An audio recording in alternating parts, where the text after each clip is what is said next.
ধোঁয়ার কুণ্ডলে উঠছে আকাশে, পাহাড়ের বুক ফুঁড়ে বেরিয়ে আসছে জ্বলন্ত আভা। আর ঠিক সেই দৃশ্যের মাঝেই বরফ ঢাকা ঢালে আইস স্কেটিং করছেন পর্যটকরা।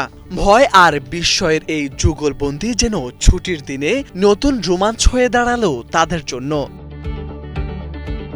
ইতালির সিসিলির পূর্বাঞ্চলে অবস্থিত ইউরোপের সবচেয়ে সক্রিয় আগ্নেয়গিরির মাউন্ট এটনা এখনও টানা অগ্ন্যুৎপাত চালিয়ে যাচ্ছে। তবুও ছুটির আমেজে ২৮ ডিসেম্বর এটনার ঢালে স্কেটিং মাউন্টেনিয়ারিংয়ে মেতে ওঠেন অসংখ্য পর্যটক।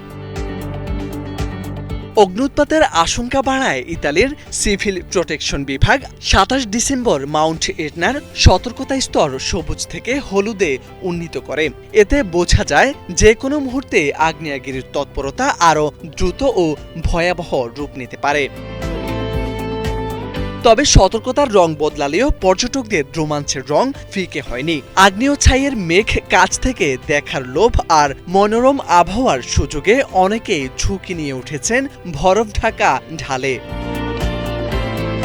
স্থানীয়দের মতে সমুদ্রপৃষ্ঠ থেকে ৩,৩০০ মিটারের বেশি উঁচু মাউন্ট এটনায় পূর্ব সিসিলির আকাশরেখা জুড়ে দাঁড়িয়ে থাকা এই অগ্নিমূর্তি দিনরাত ২৪ ঘন্টা নজরদারিতে থাকা এই আগ্নেয়গিরি বারবার মনে করিয়ে দিচ্ছে ইউরোপের বুকে লুকিয়ে আছে কতটা প্রবল প্রাকৃতিক শক্তি।